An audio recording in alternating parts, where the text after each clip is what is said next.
الذين يقيمون الصلاة ومما رزقناهم ينفقون أولئك هم المؤمنون حقا لهم درجات عند ربهم ومغفرة ورزق كريم كما أخرجك ربك من بيتك بالحق وإن فريقا من المؤمنين لكارهون يجادلونك في الحق بعدما تبين كأنما يساقون إلى الموت وهم ينظرون وإذ يعدكم الله إحدى الطائفتين أنها لكم وتودون أنها غير ذات الشوكة تكون لكم ويريد الله أن يحق الحق بكلماته ويقطع دابر الكافرين ويحق الحق ويبطل الباطل ولو كره المجرمون إذ تستغيثون ربكم فاستجاب لكم أني ممدكم بألف من الملائكة مردفين وما جعله الله إلا بشرى ولتطمئن به قلوبكم وما النصر إلا من عند الله إن الله عزيز حكيم إذ يغشيكم النعاس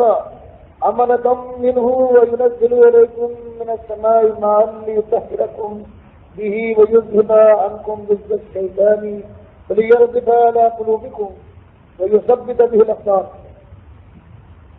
إذ يوحي ربك إلى الملائكة أني معكم فثبتوا الذين آمنوا وألقي في قلوب الذين كفروا الرعب فاضربوا فوق الأعناق واضربوا منهم كل بنان ذلك بأنهم شاقوا الله ورسوله ومن يشاقق الله ورسوله فإن الله شديد العقاب ذلكم فذوقوه وأن للكافرين عذاب النار يا أيها الذين آمنوا إذا لقيتم الذين كفروا زحفا فلا تولوهم الأدبار ومن يولهم يومئذ دبره إلا متحرفا لقتال أو متحيزا إلى فئة فقد باء بغضب من الله ومأواه جهنم وبئس المصير فلم تقتلوهم ولكن الله قتلهم وما رميت إذ رميت ولكن الله رمى وليبلي المؤمنين منه بلاء حسنا إن الله سميع عليم ذلكم وأن الله موهن كيد الكافرين وإن تعودوا نعود ولن تغني عنكم فئتكم شيئا ولو كثرت وأن الله مع المؤمنين یہاں سے سورہ انفال کی ابتدا ہے. انفال جمع ہے نفس کے معنی یہ ہیں کہ حق سچ سے بڑھ کر حق سے زیادہ اتنا واجب اور مستحق ہو اس سے زیادہ کوئی بات نہیں. اگر بندہ اپنے مالک کی بندگی میں فرائض واجبات سے زیادہ آگے تک کوئی محنت کرتا ہے وہ نفل کرنا گویا جتنا اسے کرنا چاہیے اس پر اس نے اضافہ کیا جو اس پر لاگو تھا. اور اسی طرح سے مالک اپنے بندے پر رحمت کرتا ہے اور جب بے حد و حساب رحمت کرے جتنا اس کا حق اور اس کی بندگی کا تقاضا ہو اس سے کہیں زیادہ تو یہ اللہ کی مسئلہ ہے. یہاں اس کو سمجھنے کے لیے کہ یہ سلونک عن الانفال لوگ آپ سے سوال کرتے ہیں انفال کے بارے میں. اس کا مطلب یہ ہے کہ 13 سال تک برابر دنیا کی اصلاح کے لیے جو ایک کام شروع ہوا تھا وہ ہر آن ہر لمحہ بڑھتا چلا جا رہا ہے. اس کی دعوت آہستہ آہستہ بڑھتی ہے. اس دعوت کے اندر اس کی صورت بدلتی رہتی ہے برابر. اگر کہیں سہل دعوت ہے سہارے کے ساتھ کی جا رہی ہے اشارتاً روکا جا رہا ہے تو آہستہ آہستہ کھول کر واضح الفاظ میں بے لاگ دو ٹوک دعوت آہستہ آہستہ بس کر. اگر کہیں آنکھوں کی یاد دلائی جا رہی ہے اور اس کے ساتھ یہ بتایا جا رہا ہے کہ آنکھوں کی کامیابی صرف اس طرح سے حاصل ہو سکتی ہے ایک مالک کو اپنا ایک اکیلا مالک مانو اور اس کے رسول کی تقدیر نہ کرو نماز کی طرف جھک جاؤ، دنیا کے بجائے آخرت کا مسئلہ تمہاری نگاہ میں پہلے اور آگے ہونا چاہیے۔ تو یہ بات پڑھتے پڑھتے اس حد تک پہنچتی ہے آخر کار تاکہ وہ دل جو ابھی تک متاثر نہیں ہوئے ہیں پوری طرح سے متاثر ہو جائے، اور یہ تک کہا گزرا گیا انکم وما تعبدون من دون اللہ حسب جہنم انتم لہا واردون، کہ تم اور تمہارے یہ بابا لوگ یہ بت یہ جہنم کا ایندھن ہے، تم سب اس میں اترتے رہو۔ اسی طرح سے عقیدے اور عمل کی ایک ایک غلطی کی نشاندہی کی گئی اور بتایا گیا کہ صحیح عقائد کیا ہوتے ہیں، توحید کسے کہتے ہیں، بدنام زمانہ اور وہ نجس چیز کیا ہے جو اللہ کو سب سے ناپسند ہے، اس کی موجودگی میں اللہ کی رحمتیں کبھی نہیں متوجہ ہوتی۔ کھول کھول کر ایک ایک طریقے سے ایک انداز سے دل کی صفائی کی کے لیے یہ مواد مہیا فرمایا گیا۔ اعمال کی جو خرابی تھی اس کو بھی جو عقائد سے قریب تک تھی، یعنی وہ اعمال جو اس کے اندر شرک ملا ہوا دار توحید سے ان پر زوردار ہے، ایک ایک مختلف انداز سے تاکہ دل میں گھر کر جائے اور کسی کے لیے ایمان و حجت میں کمی باقی نہ رہے۔ جن کو نہیں ماننا ہے تو مجبور کے نہ مانے، جن کو حق کرنی ہے، جن کو ماننا ہے وہ آگے قدم بڑھائیں، اللہ کی رحمتیں ان کو بھی ڈالیں۔ یہ بھی نبی صلی اللہ علیہ وسلم کا کام جاری تھا۔ کتنے ہیں آگے سے زیادہ مسلمان جو مکے کے ہیں وہ ہجرت کر کے اسی ایمان کی پاداش میں اور نے وہی ان کے ساتھ سلوک کیا جو قومیں کیا کرتی ہیں، ہر طرح سے پریشان کیا ہے، یہاں تک کہ جو صاحب استطاعت لوگ تھے ان کی اکثریت وطن چھوڑ گئی ہے، مہاجر بنی ہے اور حبش میں جا کر اس سے کیا جو رہتے ہیں ان پر آسمان و زمین تنگ کر رہی ہے۔ یہ شدت کا زمانہ ہے نبی صلی اللہ علیہ وسلم پر ان کے ساتھیوں کا، ایسا گزر رہا ہے انہیں کا دل گردہ تھا کہ ہر آن ہر ذرہ دشمنی کر رہا ہے، ہر ہوا کا جھونکا ہے وہ دشمنی پر مائل ہے اور ہر پتھر آگے دکھا رہا ہے۔ یہ اللہ کے بندے تھے، یہ جمے ہوئے تھے تھوڑے 40-50 سال مکے کے اندر، اور پھر ان کے اندر وہ چیز صحیح ہے جو اللہ کی راہ میں بھی لگے، یہاں تک کہ 12 سال کے قریب گزرنے والے ہوں، اور اس درمیان 6 سال پہلے کچھ حضرات آئے تھے مدینے سے، اس کا نام یثرب تھا، اور ان کے کام میں یہ بھنک پڑی کہ یہاں ایک صاحب ہے اہل سنت سے آئے تھے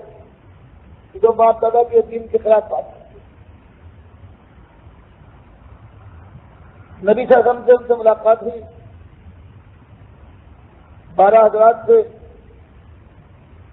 بات ان کے دلوں میں گھر کر گئی۔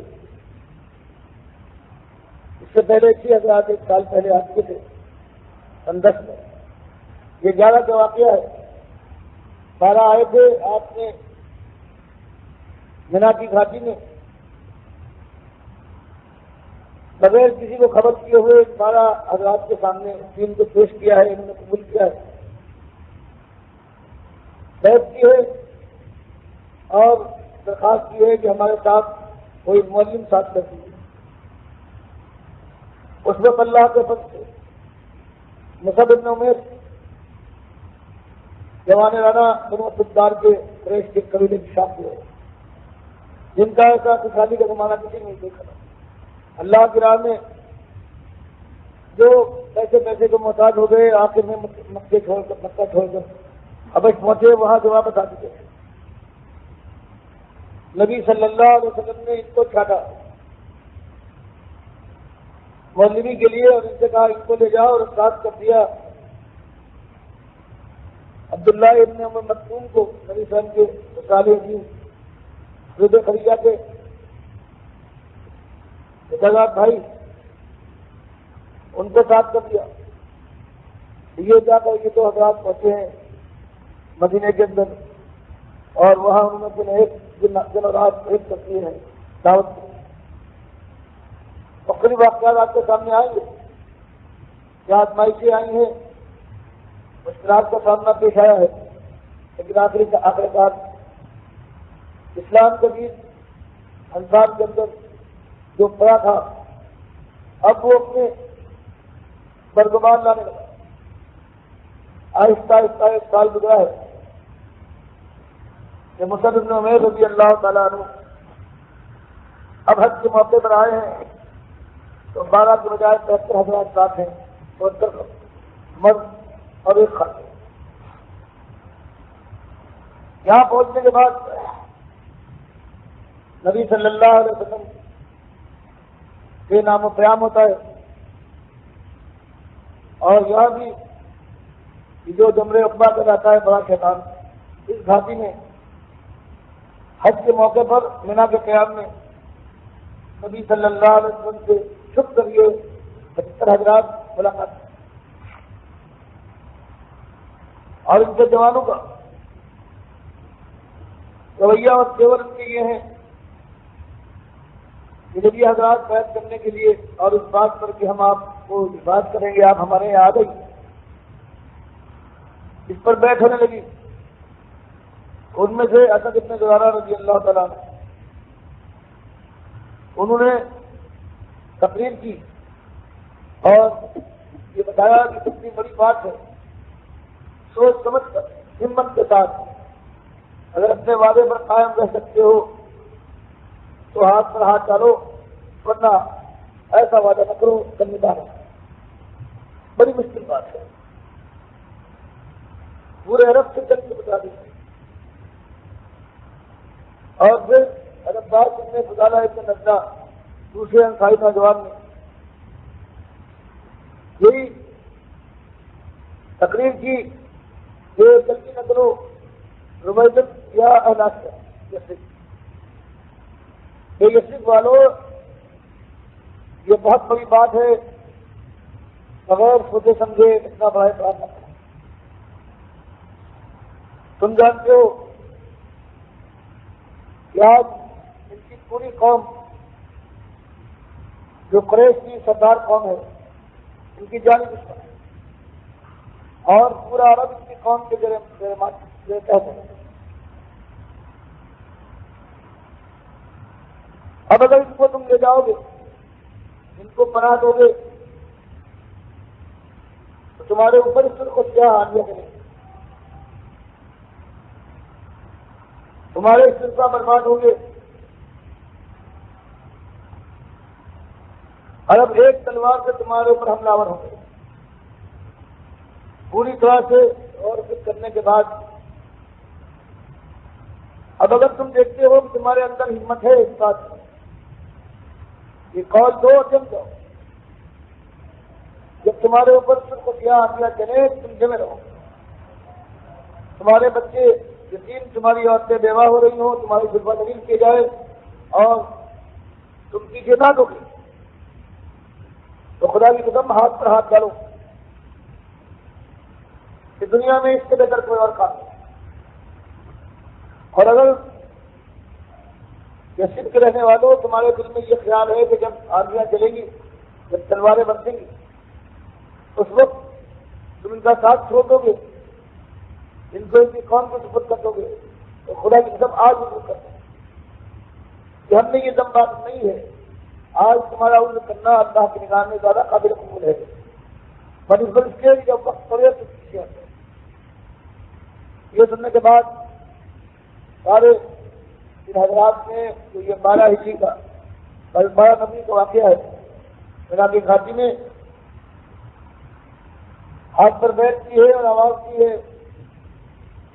کہ ہم آپ کو اپنے یہاں لے جائیں گے، آپ کی حفاظت کریں گے جیسے اپنے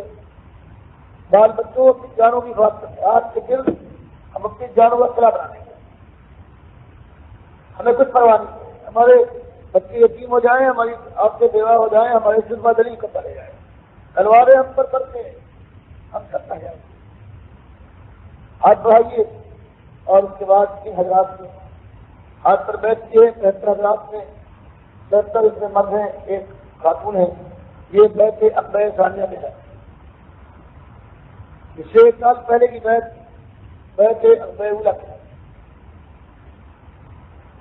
یہ زمانہ وہ ہے کہ جب نبی صلی اللہ علیہ وسلم کو اور ان کے ساتھیوں کو انتہائی پریشانی کا سامنا پیش آیا ہے. ابھی 3 سال ان نے گزارے ہیں قید و بند کے مشکلات کے، جہاں پر حال یہ ہوا ہے شیب ابی طالب میں کہ سعد بن ابی وقاص رضی اللہ تعالیٰ عنہ بیان کرتے ہیں کہ ہمیں کھانے کو جب کچھ نہ ملا اور جب نہیں ملتا تھا تو ہم درختوں کے پتے کھاتے اور پھر جیسے بکری کی میمیاں ہوتی ہیں وہ ہماری اجابت ہوا کرتی. اپنا واقعہ بیان کیا کہ ایک دن ایسا گزرا ہے کہ مجھے کھانے کے لیے کچھ نہ ملا. پیٹ پیاس میں پریشان کیا کہ ایک پرانا چمڑا زمین پر پڑا ہوا تھا، اس کو میں نے دھو کر ابالا اور اس کو کھایا. اور یہ آزمائشیں تھی جن سے اللہ کے یہ بندے جنہوں نے ایمان کا اقرار کیا تھا اپنے سردار کے ساتھ پار گزر چکے تھے کہ اللہ نے یہ راستہ کھول دیا. مکی اور طائف نے جب انکار کر دیا ضمانت کو اٹھانے سے تو یثرب کے لوگوں کو اللہ نے آگے بڑھایا. وہ اس کے بعد اب طے ہو گیا ہے کہ اب مکے کی دھرتی میں اب ہم قیام نہیں کریں گے. اب ایک جگہ مقرر ہو گئی ہے، وہاں پہنچیں گے اور وہی بچ جانے کے بعد پھر ایک اجتماعیت قائم ہوگی. ابھی تک اسلام خالی ہواؤں میں ہے، دلوں کے اندر ہے، عقیدہ ہے، امن ہے. ابھی کسی خطے زمین پر اس کو یہ موقع نہیں ملا تھا کہ وہ اپنی اصلی صورت میں ظاہر ہو. اللہ نے یہ موقع میسر فرمایا. حضرت جانے کے بعد سارا نبی کا معاملہ ہے. رات میں حکم دے دیا جو پہنچ سکتا ہے یہ صرف پہنچ جائے. ایک ایک دو کر کے چھپ کر جانے لگے. یہ پریشان کریں گے کیونکہ تو دیکھا تھا کہ حضرت ابو سلمہ رضی اللہ تعالیٰ عنہ ہجرت پر تیار ہوئے. بیوی حضرت نے سلمان کو ساتھ دی. بیٹے اپنے سلمان ان کا نام تھا، ان کو لے کر جانے لگے تو ان کے خاندان والے جمع ہو گئے اور انہوں نے یہ کہا کہ تم اگر جاتے ہو پھر گئے ہو باپ دادا کے دین سے، خاندان کے دشمن ہو تو جاؤ، یہ بچہ تو ہمارے خاندان کا فرد ہے، ہم اس کو نہیں جانے دیں گے. حضرت مسلمان نے کہا کوئی پرواہ نہیں، اکیلا جاؤں گا. جب یہ صورت دیکھی خاندان والوں نے، قبیلے والوں نے بچے کو روک لیا اور سسرال والوں پہنچے. انہوں نے کہا تم نے اپنے بچے کو روک لیا ہے تو ہماری بیٹی ہے یہ، اس کی ماں یہ بھی جا سکتی. تو وہ بیٹی کو بھی چھوڑا، بیٹے کو بھی اور بیوی کو، اور اکیلے نکل گئے اللہ کے راستے میں. 1 سال کے بعد پھر یہ بچے پہنچ پائے ان کے پاس. اللہ کے راہ میں ان کا انداز تھا. ایک ایک دونوں جانے لگے. حضرت عمر جب ہجرت کرنے لگے تب انہوں نے بجائے اس کے کہ چھپ کر جاتے اعلان کے ساتھ پکار کر انہوں نے کہا کہ اب میں جا رہا ہوں یہاں تمہارے شہر کو چھوڑ رہا ہوں. اب کس کو اپنے بچوں کو یتیم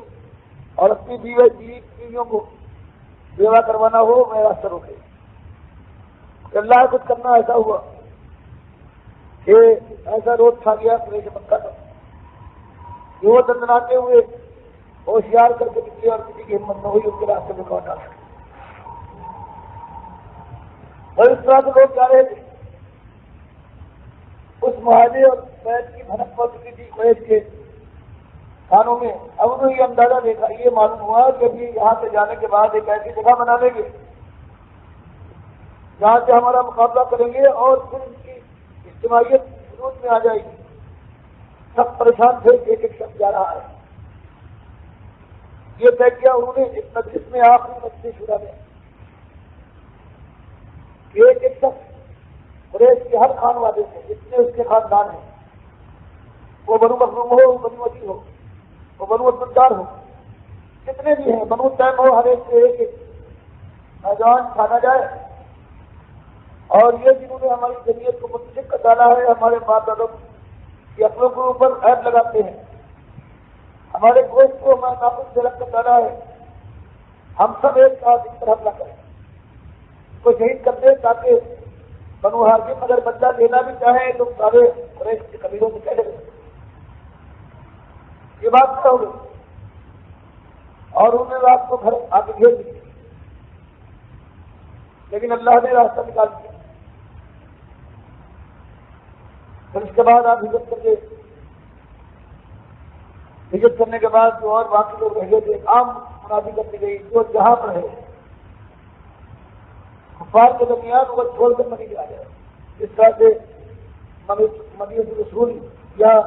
دار الہجرت یہ ایک وجود میں آ گیا. مسلمان وہاں جمع ہونے لگے جس میں ان کی مرضی گئی. نبی صلی اللہ علیہ وسلم نے مختلف قبیلوں سے معاہدے، یہودیوں سے بھی اور عرب کے مشرک قبیلوں سے بھی، کیونکہ اب اسلام صرف ہوا کی چیز نہیں تھا، اب وہ ایک ریاست تھا، اس کا ایک وجود تھا، اس کی اقتصادی وجود، اس کے حدود تھے، اس کے باشندے تھے. اب یہاں پر اللہ کا قانون اپنی اصلی شکل نافذ کر رہے مسلمانوں کے اوپر. 1 سال کا عرصہ گزرا ہے اور مسلمان اچھی طرح جانتے تھے کہ ایک دن بہرحال جنگ کی نوبت آئے گی، یہ کام نہیں ہوگا. اور اس درمیان قریش اپنے خود سے باطن کو نہ روک سکے اور پھر بار بار حملہ کیا. انہوں نے کبھی غلط گری کر کے قبیلے والوں کے اونٹ تھکا لے گئے، کبھی اور کوئی سامان. اس طرح سے 1 سال گزرا ہے اور پھر 1 سال کچھ مہینے گزرے کہ نبی صلی اللہ علیہ وسلم نے قریش کو ذرا دبا رہنے کے لیے، ہوشیار کرنے کے لیے، ڈرو ہم سے ہمارے اوپر خاص کرنا کچھ فائدے مند ثابت نہ ہوگا. بار بار کچھ چھوٹی چھوٹی ٹکڑیاں بھیجی تاکہ قریش کے قافلوں کو وہ ہوشیار کرتے اور ڈرا دے گی یہ راستہ تمہارا جو تمہاری شہرت ہے شام سے جہاد کا راستہ یہ محفوظ نہیں رہا ہے. اب اگر ہمارے خلاف کوئی کارروائی کرنا تو یہ سوچ کر کہ ہم تمہاری شہرت پر ہاتھ ڈال دیں گے. اور اس کے واقعات بھی آتے ہیں اس درمیان. سعد بن معاذ رضی اللہ تعالیٰ عنہ جو انصار میں ایسے ہی سمجھے جاتے تھے جیسے کہ مہاجرین میں ابو بکر صدیق رضی اللہ تعالیٰ، وہ اس درمیان گئے ہیں مکے عمرہ کرنے کے. امیہ اتنا خراب ان کا دوست تھا کہ ادھر آتا تھا تو کیا ٹھہرتا تھا، یہ اس کے پاس کھڑے سردار قریش تھا. ایک دن لیکن ابو جہل کی نگاہ پڑ گئی اور اسے پہچانا کہ یہ تو سعد بن معاذ ہے. ان کے ساتھ امیہ بھی تھا. دل میں اس کے ایسے آگ لگی، اس نے کہا کہ تم لوگ اس شان سے یہاں گھوم رہے ہو، یہاں آئے ہو حالانکہ تم نے ہمارے شادیوں کو پناہ دی ہے، ان کا ساتھ دیتے ہو، ان کے باتوں کو مضبوط کرتے ہو. اگر تم امیہ کے ساتھ نہ ہوتے تو آج تم واپس لوٹ کے نہیں جاتے. اکیلا تھا اللہ کا بندہ مکے کے اندر. اس نے بھی کام کا جواب دیا کہ اگر تم نے یہ ظلم کیا، یہ ذات کی تو اس کے بعد تم جانتے ہو کہ ہم تمہاری شہرت پر ہاتھ ڈالیں گے، تمہاری شہرت پر ہاتھ ڈالیں گے. ہمارا یہ راستہ جو شام کی طرف مدینے کے قریب سے شاید شہر گزرتا ہے، ہم اس راستے کو بند کریں. خاموش ہو گیا. وہ جواب اور ان کا ڈراوا یہ تھا تو مسلمانوں کا ڈراوا یہ تھا کہ تمہاری ہم شہرت پر ہاتھ ڈالیں. تو یہ تھا کہ ایک اللہ کی مشیت کہ نبی صلی اللہ علیہ وسلم بچے نخلا کی طرف اپنے بھوٹی کے بیٹے عبداللہ ابن جہش رضی اللہ تعالیٰ عنہ کو ایک خط دیا اور کہا یہ خط ہے جب بدن نخلا جو مقام ہے وہاں پہنچنا تب سے کھول جاؤ، اس سے پہلے کھول جاؤ، تو اس پہ ہدایات ہوں گی بس۔ حضرت اللہ ابن جہیز پہنچے ہیں بدن نخلا میں، اس سے پہلے ہی ہدایات پہنچے، ایک قافلہ گزر گیا، چھوٹا تجارتی قافلہ تھا، تھوڑے سے اس میں لوگ تھے قریش کے، وہ مکے کی طرف آ رہا تھا، جو سرگشتہ اس کے دل میں بھرا ہوا تھا، لوگوں سے مشورہ کیا اور رائے دی کہ ان سے تعارف کرنا چاہیے، اور یہ خیال ہوا کہ یہ رجب نہیں بلکہ شعبان کا مہینہ شروع ہو گیا ہے، آخری تاریخ چھڑ گئی۔ ان کا خیال ہوا کہ یہ پہلی شعبان ہے جو بعض روایتوں میں آتا ہے، اور تھا وہ 30 رجب۔ اس طرح سے اس نے ایک حضرمی کے بھائی کو ہم کو مار دیا گیا، اور 2 قیدی بنا کر لا کر واپس لے آئے مدینے میں۔ نبی صلی اللہ علیہ وسلم دیکھنے کے بعد یہ کیا کیا ہے ناپسند فرمایا، اپنی برات کا اعلان کیا اور کہا یہ تم نے کیسے کیا؟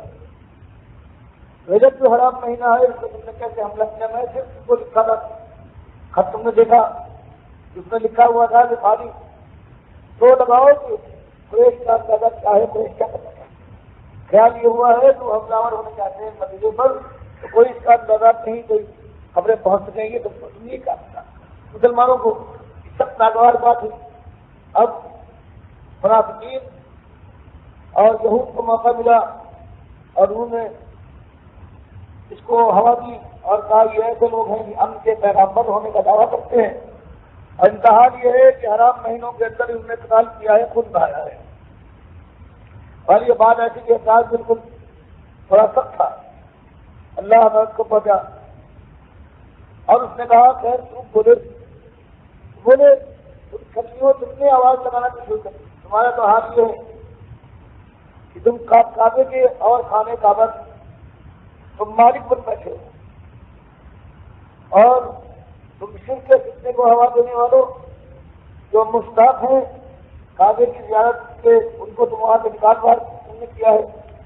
تم نے اپنی باپ کی آواز سمجھ لی، کتنا پرورو تم کیا بات کر ہاں بات یہ سرونتا حرام تعلق کی کل تعلق کی قدیم وسلم سبھی اللہ کفرم بھی ویساج والو منو ابر اللہ والفل فتنۃ ابر من القبر۔ روایت نے کہا شہر حرام میں قتال نہیں ہونا چاہیے، بہت سخت بات ہے، لیکن اللہ سے کفر کرنا، کعبے کے رہنے والے شہر کے رہنے والوں کو شہر بدر کرنا، اللہ کی زمین میں فتنہ پر پیدا کرنا، شرکا یہ جو ہے فتنہ ہے اشد من القتل، اکبر من القتل، یہ قتل سے کہیں زیادہ ہے۔ تو تم کیا بولتے ہو؟ تو پروردگار نے اپنے بندے کی مدد فرمائی اور مسلمانوں کے اندر بے چینی پیدا ہوئی تھی، اللہ نے اس طرح سے سارے قریش کے اوپر آیت نازل فرمانے کے بعد اس معاملے کو ختم اور یہ بتا دیا کہ پروردگار اپنے ایسے بندے کے ساتھ ہے جس کے لیے کہا گیا ہے کہ ربا شفا ابرا مفہوم بالابواب لو اقسم علی اللہ لابرہ، رواه مسلم۔ کتنے ایسے لوگ ہیں کہ ایسا دال پریشان، اب بڑا غبار آلود پورا بدن، مفہوم بالابواب محفلوں کے دروازوں پر پہنچ جائیں، دھکے لے کر وہاں سے نکال دیں۔ دنیا کی نگاہ میں ان کی یہ حالت ہے، یہ ان کا مقام ہے، لیکن اللہ کی نگاہ میں لو اقسم علی اللہ لابرہ، اگر وہ مالک کو کوئی قسم دیتے کہ مالک تجھے قسم نہیں دیتا لابرہ، تو مالک ان کی قسم کی لاج رکھے گا، ان کی قسم پر وہی بات کرے گا۔ اور آپ نے فرمایا کہ یہ عبداللہ ابن جہش کہ میرا پھوپھی کا بیٹا برائے ابن مالک رشید مالک کے بڑے بھائی، یہ دونوں ایسے لوگ ہیں دنیا کی نگاہ میں ان کی کوئی وقت نہ ہو، پیسے کے محتاج ہوں یہ اور بات ہے، لیکن مخلص ایسے ہیں کہ اللہ کو قسم کھلا دے تو پروردگار کی قسم کھلا دے. جیسے کہ انہوں نے عبداللہ ابن جہش رضی اللہ تعالیٰ عنہ نے اس واقعے کے 1 سال کے بعد شوال 3 ہجری میں یہ واقعہ ہے شعبان اور یہ ایک واقعہ اتنے میں یہی زمانہ ہے، کچھ وقت گزرا ہے کہ قریش مکہ نے جو اپنا قافلہ تجارت کو بھیجا تھا شام کی طرف اور مختص کیا تھا کہ اس کا جتنا فائدہ ہوگا وہ مسلمانوں کی بہتری اور مدینے کی بربادی کے لیے استعمال کرے. وہ قافلہ واپس آ رہا تھا، مدینے کے قریب جب پہنچنے والا ہوا، ساحل جہاں سے مدینے سے قریب تھا، تو پھر تنظیم کے طور پر ابو سفیان بن حرب اس وقت تک ایمان نہیں لائے تھے، مسلمانوں کے سب سے بڑے دشمن تھے. انہوں نے ایک شخص کو اس کے بھائی کو مار دیا گیا. ایک کرائے کا آدمی بھی کر کے اور اس کو روانہ کیا کہ مکے میں جانے کے بعد خطرہ ہے، کہیں لاکھوں کی مالیت چاہیے، قافلہ آ رہا ہے، دیکھ کر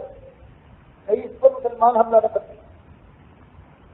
تو پیش بندی کے طور پر انہوں نے ایک آدمی دبایا اور وہ خانہ کعبہ کے پاس پہنچ کر ننگا ہو گیا اور اپنے قومی طریقے کی طرح سے اس نے اعلان کیا کہ لطیمہ ہمارا قافلہ بس اب تمہارے قابو سے باہر ہے، محمد کے ساتھ حملہ آور ہو چکے ہیں، تم کیا پا پاؤ گے، کوشش کرو گی اور تمہاری بس سے رکھ کر کہیں چھین لیا ہو. جو اس میں بھرے ہوئے یہ لوگ پہلے سے تیاری ان کی تھی، لیکن ابھی اس وقت سے تعین نہیں ہوا تھا کہ یکایک سارے لوگ بھڑک اٹھے، 1000 کی زمین تیار ہو گئی، 300 اس کے اندر گھوڑے تھے اور 600 گراکوش پوری طرح سارا سامان تیار تھا. جو اس انتقام میں بھرے ہوئے یہ نکلے ہیں گاتے بجاتے اپنی شان دکھاتے ہوئے. نبی صاحب کو دونوں خبریں پہنچی، صحابہ کے سامنے یہ بات رکھی گئی کیونکہ آپ نے انصار سے صرف یہ وعدہ لیا تھا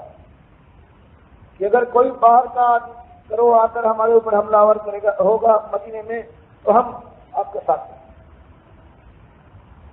دونوں چیزیں آپ کے ساتھ تھی. اللہ کا اشارہ ہوا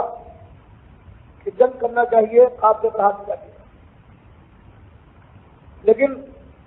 آزمائش اس کے ساتھ تھی کہ معلوم ہو جائے کہ کون کتنے پانی میں. اللہ کا اشارہ ہوا، آپ نے مہاجرین اور انصار کو جمع کیا. اس کے اندر لوگوں کے سامنے یہ بات رکھی کہ ایک طرف سے قافلہ آ رہا ہے واپس اس کے قریب اس کے وہاں سے، اور دوسری طرف سے ایک لکھ 6000 ہے. کیا کرنا ہے؟ اللہ نے وعدہ کیا ہے، مجھے دکھایا بھی ہے خواب میں، اور وعدہ کیا ہے 2 گروہوں میں سے ایک گروہ ہے جس سے میں آئے گا. کچھ حضرات تھے انہوں نے یہ کہا کہ آسانی اس میں ہے، 10,000 کا مقابلہ مناسب نہیں ہے، قافلے کے اوپر حملہ آور ہونا چاہیے. لیکن نبی صلی اللہ علیہ وسلم اللہ کے اشارے سے اس چیز کو مناسب نہیں سمجھتے تھے، اس لیے آپ برابر توقف کرتے رہے یہاں تک کہ حکومت نے فرمایا کہ ہماری رائے لینے سے فائدہ جو آپ کا اشارہ کرتے ہیں ہم سب سے بچ جائیں. مقداد ابن اسود رضی اللہ تعالیٰ نے دوست کے اندر یہ تقریر کی کہ آپ نے ہم کو حضرت موسیٰ کی قوم سمجھائے. جب انہوں نے جہاد کے لیے بلایا تو قوم نے کہا سب انتا وربک فقاتلا انا ہاہنا قاعدون. قرآن سورہ قرآن میں آیا ہے. جب ان کو بلایا تو یہی کہا کہ آپ جائیے، آپ کے رب جائے اور دونوں مل کر لڑیے، ہمارے جان کے پیچھے نہ پڑیے، ہم اپنی جانوں کی حفاظت کریں گے، ہم نہیں کریں گے۔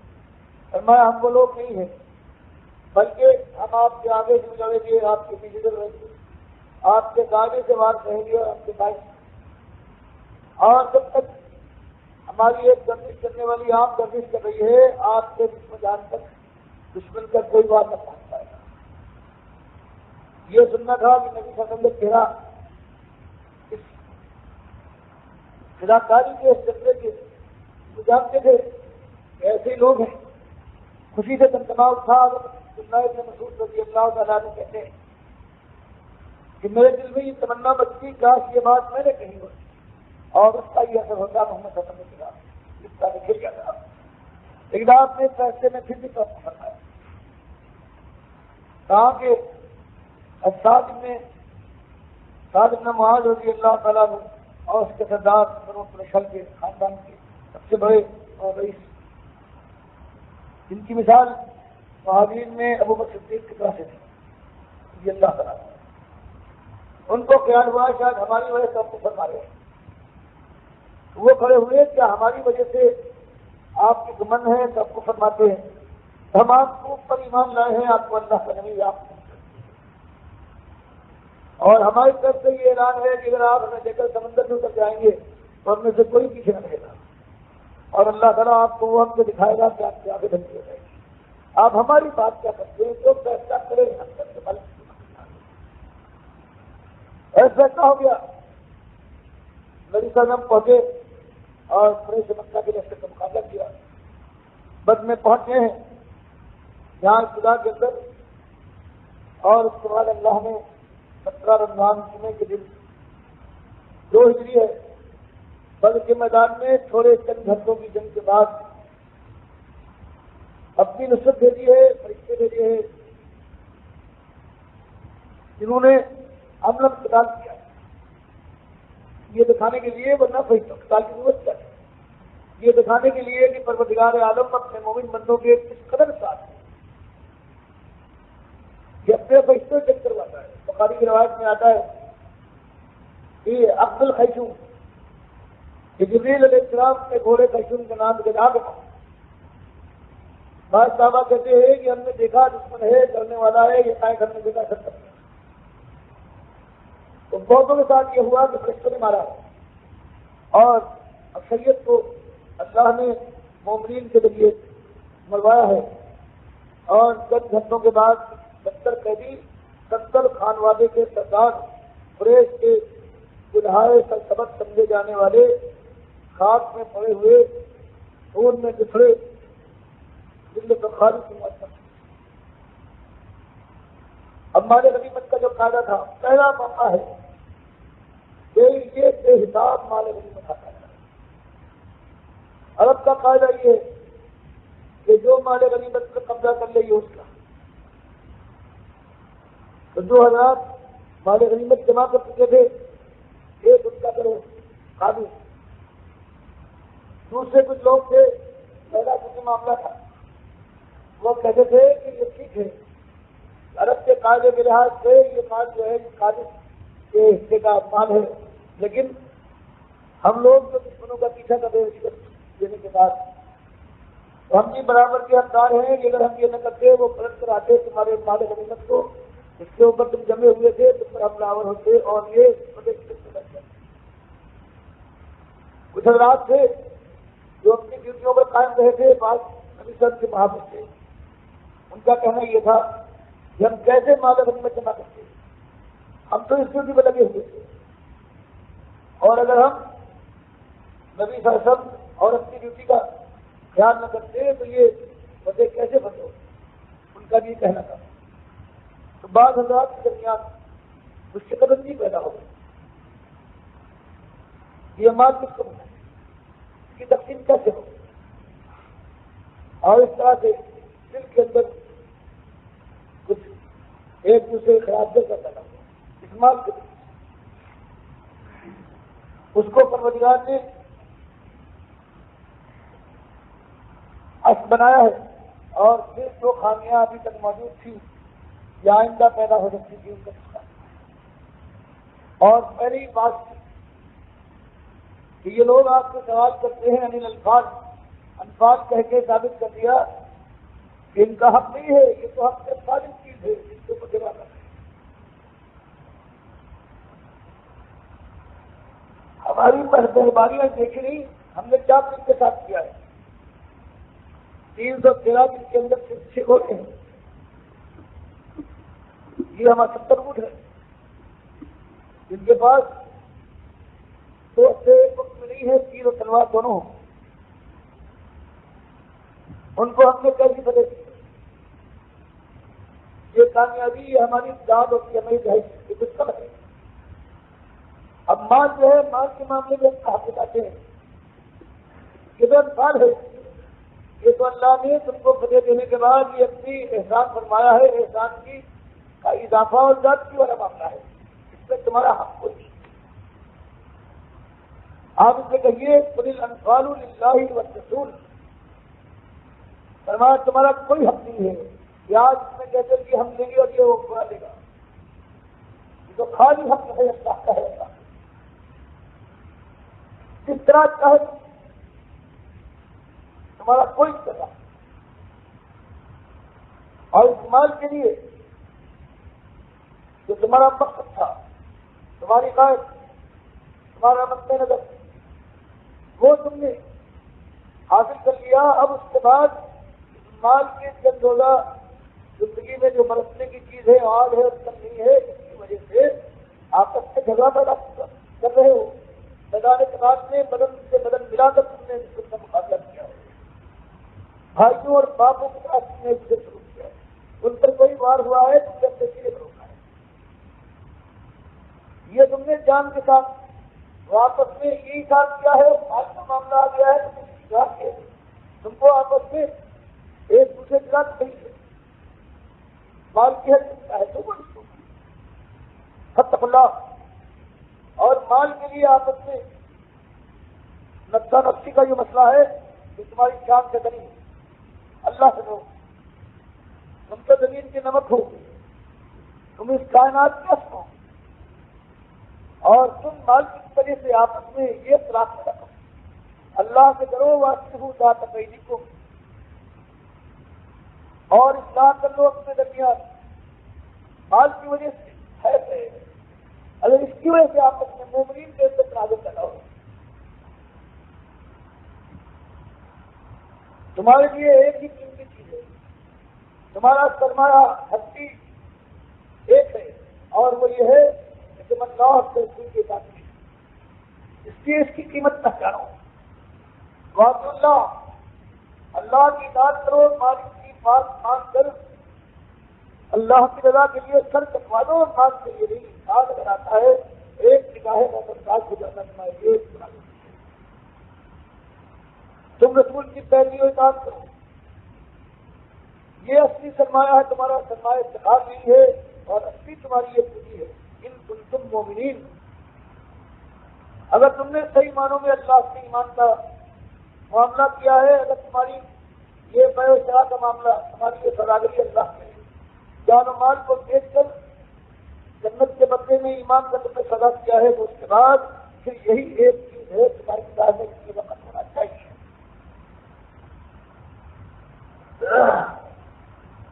اور سنتے ہو کہ جو ایماندار ہوتے ہیں، مومن کا مقام کیا ہے پہچانو اس کو، اگر کہیں ذہن میں کوئی خدشات پیدا ہو گیا ہے تو خود اپنے کو پہچانو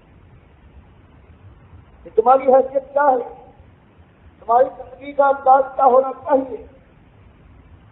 انما المؤمنون، کیونکہ مومن تو وہ ہے صرف وہ لوگ مومن ہیں الذین اذا ذکر اللہ وجلت قلوبہم، فرمایا مومن کا سرمایہ افتخار یہ نہیں ہے کہ اس کے خزانے بھرے ہوئے ہیں، اس کا رشتہ اپنے قوم کو بڑا استوار ہے، وہ اپنے ملک اور ملت کے اوپر فداکاری کا جذبہ رکھتا ہے، وہ سمجھتا ہے کہ قوم بڑائی اور برائت میں ہے، اس سے وابستہ ہے، فرمایا مومن کا رشتہ اول اور آخر رشتہ ہے، وہ اس کے مالک کے ساتھ ہے، وہ اس کا بندہ ہے، اس کا غلام ہے، اس کا عابد ہے، اس کا متقی ہے، اس کا جانکار ہے، اس کے لیے دنیا کا مقابلہ شیروں کی طرح کرے گا اور اس کی بارگاہ میں جھک کر کام دے گا۔ فرمایا سنو، تمہارا مقام بلند مومنوں کا یہ ہے کہ اذا ذکر اللہ، یہ نہیں کہ مال کا ذکر آئے ذات کا برائی سامنے آئے تو اس کے بعد نشچت جائے، بلکہ اصلی پہلی خصوصیت مومن کی یہ ہے کہ اذا ذکر اللہ، جب اس کے مالک کا ذکر آئے، اس کی بڑائی، اس کی طاقت، اس کا اقتدار، اس کی تقوی، اس کی دولت ہے، اس کی رحمت،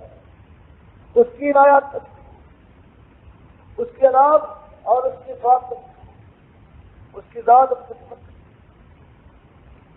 تو اس کا نام آ جائے وجلت قلوبہم، تو ان کے دل دہل دہل جائے، کاپ کاپ، ان شیروں کے دل جن سے دنیا کاپے، ان کے لیے کہا جا رہا ہے، ان کا حال یہ ہے کہ ان کے مالک کا نام آ جائے تو وہ دہل دہل جائے، کاپ کاپ جائے ان کے، اور وہی بات دنیا تو نہیں آیات ہو، اور جب اس کے مالک کا کلام ان کے سامنے آئے، حکم ان کے سامنے، فرمان کو ان کے سامنے رکھا جائے، ہدایات آئے، زیادت ایمان آؤ، تو ان کے ایمانوں میں اور پانی بنا، اور نکھار آ جائے، اور بندگی کی روشنی میں ستھرا ہو، اور مالک کے سامنے جھک جائے، اور مالک کو کے دل بندے کھانے کام جائے، ان کے ایمان میں اور پانی کیا ہے، اور اس بابا کو اپنے مالک کے رشتے کے اوپر ایسے مطمئن، ایسے جمع جمائے ہوں کہ اس کی فرما برداری کے لیے اس کی ہدایت پر ساری دنیا کو رشتے بنا لیں، حق کے معاملے میں، مالک کے معاملے میں کسی کی پرواہ نہ کرے، رشتے کاٹ کریں، باتوں کو کھلا کر کریں، نہ کسی کی بڑائی ان کی نگاہ میں وقت والی ہو، اور نہ کوئی تھوڑی چیز، وہ اللہ کے لیے سب کچھ کر دیں، ان کو اعتماد اس بات پر کہ یہی صحیح راستہ ہے مالک کا، اور اس پر جمع رہوں گا، کچھ ہو جائے، وسائل نہیں ہے، سامان نہیں ہے، لیکن اس کے ساتھ میرا رشتہ ہے، وہ سب کچھ کر سکتا ہے، وہ مجھے سب کرے والا رب ہی کی توقع کرے، اور ان کا بھروسہ اپنے رب پر ہو کہ میں حق پر جمع رہوں گا، کچھ بھی ہو جائے، ہوا کے ساتھ میرے آئے سماج میں کچھ پیدا کرتے، میں اس کی جانچ کروں گا، ہاتھ پیر میرے چل ہو جائے، بدن میں سکت نہ رہے، لیکن باطل کے سامنے سر جھکا دوں، یہ بس کی بات نہیں ہے، سر الگ ہو سکتا ہے خاص ہے سب سے، لیکن اللہ کے دشمنوں کے سامنے یہ جھک جائے یا میں جی بول جاؤں، یہ ممکن نہیں ہے۔ آپ نے فرمایا اس کو اس لیے کہ مالک کو اعتماد ہے، ہر چیز اس راستے پر ان کو حق ہے، اور میرا مالک میرا ساتھ دینے والا ہے، اور اگر موتی مقدر ہے تو پروردگار مجھے شہادت سے نوازے گا، جنت کی بادشاہی میرے قدموں کے نیچے۔ فرمایا اتنا ذہن و خیال بھی ہوتا ہے، ان کا انداز یہ ہے، مومن کو کہتے ہیں، بتاؤ کہیں مال اور در کو، طاقت اور اقتدار کو، شرف نیک نامی کو کہیں اس میں سخت پانے کا کوئی موقع ہے جو آج دنیا کے سامنے ہے، جو وہاں کی شیطان نے بس دکھایا ہے، مال کو دین کے اندر ایک چیز بنا دی۔ فرمایا تمہارے سے کوئی تعلق نہیں، تمہاری جو اعلیٰ بات ہے ان کا اس مال کے ضرورت ہے، اس دنیا داری سے کیا واسطہ؟ تمہاری اس بات تو یہ ہے کہ تم مالک کے سامنے اس ساتھ وہ رابطہ رکھو تو اس کا ذکر، اس کا بات، اس کی ہدایت آ جائے، تمہارے دل درست ہو جائے، اس کی آیتیں پڑھی جائے، تمہارے ایمان کے اندر اس کی گلستہ میں باہر آ جائے، اور اس پر تم کو ایسا کیا ہے، ہو ایسا اطمینان، ایسا جمع ہو کہ ساری دنیا مخالف ہو جائے گا. تم جمے رہو اس کے اعتماد پر کہ بات اللہ کی ہے ہم ہے اور کوئی برا نہیں ہوگا. مجھے نہیں پہنچے گا نہیں اسی بنا اللہ ما تمنا بنا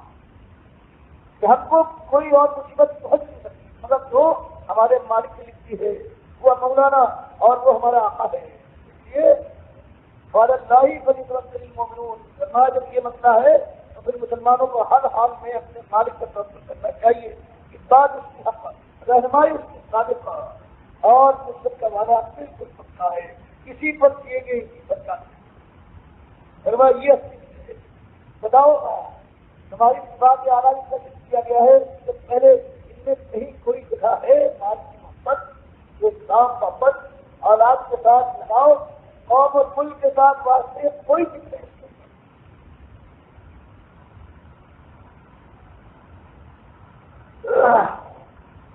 اور پھر تم مال کے لیے کرتے ہو اپنی جانوں کو ایک دوسرے ٹکرانے پر تیار ہو سکتے ہو لیکن تمہاری جانیں عقیدے اور جانوں کے بعد تمہاری جانیں ہیں وہ بھی خالص مالک کے ہونا چاہیے. اللہ کی یقین کرا اس عقیدے اور خیال کے بعد عملاً تمہارے جسم جان کو اس مومن کے جسم جان کو اللہ کے سامنے مل جانا چاہیے. وہ نماز میں ٹکا ہوا ہے ماتھا زمین سے ملا ہوا ہے گھٹنے ٹکے ہوئے ہیں زبان کھل جا رہی ہے کام رہا ہے حال میں لفظ اس پتا ہے. فرمایا یہ ہے کہ کوئی دیکھے تمہارے ذہن کو نہ کوئی پڑھ سکے دماغ کی چیز دل کے جذبات کو لیکن یہ ظاہر میں جو کوئی دیکھے پہچان لے یہ ماتھا اس کا اس کی طاقت ہے یہ گھٹنے کہاں یہ زبان کیا کہہ رہی ہے کیفیت یہ ہو دیکھنے والا پہچان لے اس کے اوپر خصیت داری ہے. فرمایا یہ ہے ظاہر کہیے اور مال کے لیے لڑنے والے لڑتے ہیں لیکن مومن کی صفت یہ ہوتی ہے کہ مسلمان ہو سکتا ہو کہ ان کو جمع کرنا نہیں. ان کو تو یہ فکر ہوتی ہے کہ مال اگر اللہ دے دے ان کو تو اللہ کی راہ میں کہاں پہنچائے گی. فرمایا یہ انداز جو انداز فکر جو یہ طور یہ دھک شیطان کے بہکاوے سے وقتی طور پر جو پیدا ہو گیا تھا مالک نے اس طرح سے مسلمان کو بتایا کہ تم مومن ہو تمہارے لیے سارے مصنوعی ہے اور اور اللہ کے راہ میں آئے ہاں اللہ کے راہ میں حائل نہ ہو اللہ کے راہ میں مومن المعاون ہو تب تو ان کی بات اور ہے تو مال بھی محبوب اولاد بھی محبوب پھر تو اور بھی محبوب ہے اگر اللہ کے راہ میں لگتا ہے. باقی جو موانے بن جائے اور بات پیدا کرے فرمائے سے کوئی تعلق نہیں. فرمایا یہ وہ لوگ ہیں سنو صحیح مومن تم بھی دعوے دار ہو لیکن دیکھو یہ پیمانہ ہے کہ ذہن اور خیال یہ ہونا چاہیے اور عمل انسان پہچان لے کہ جان اللہ کی راہ میں لگی ہوئی ہے مال کی محبت بے انتہا ہوتی ہے انسانیت کے دل کے اندر لیکن وہ اللہ کی راہ میں بے محابہ اور بے حساب لٹایا جا رہا ہے. اور سنت ہوئی حرکت کی حدیث میں آتا ہے کہ قابل صرف 2 حضرات ہے. ایک وہ جس کو اللہ نے علم دیا علم کے مطابق وہ اپنا عمل کرتا ہے اور اس کو پھیلاتا ہے اور وہ شخص جس کو اللہ نے مال دیا فسلطہ ولا حرکت کی اور پھر مالک نے اسے مسلط کر دیا اللہ کی راہ میں ہلاک کر دیا. یہ جو قابل ہے یہاں بتایا گیا جمع کرنا نہیں بلکہ اللہ کی راہ میں کام کرنا تمہارا مقصد ہے. یہ صورت ہے بلائی کا یہ ہے ہاتھ توکل کا عالم. قرآن فرماتا فلما رأى المؤمنون الأحزاب قالوا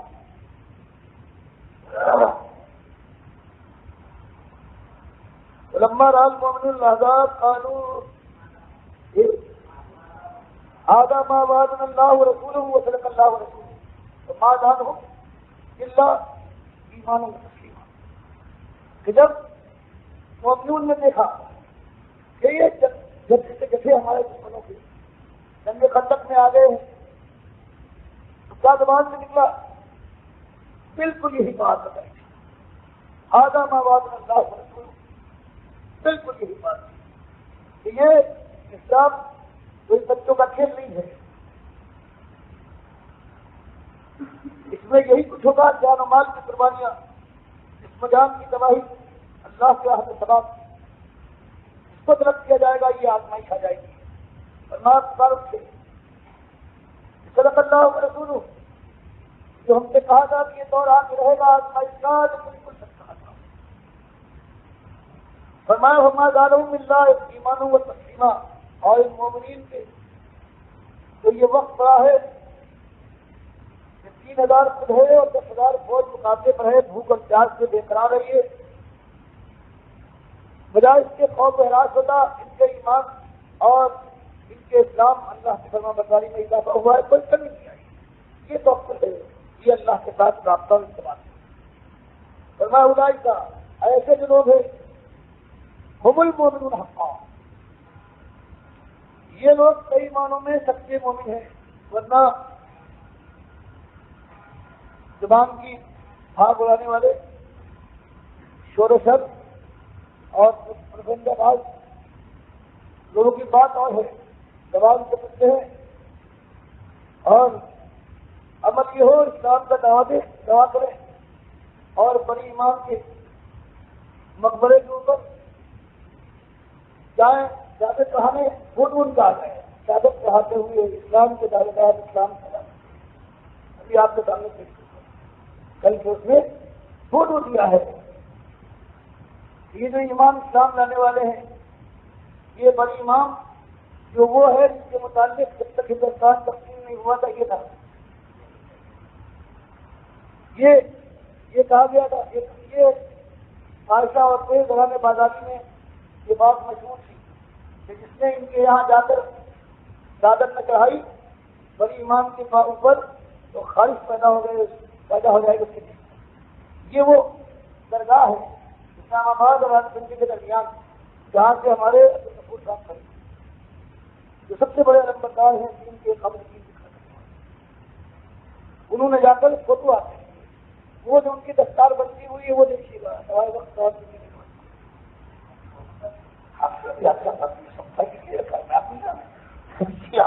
میں دکھاتا ہوں،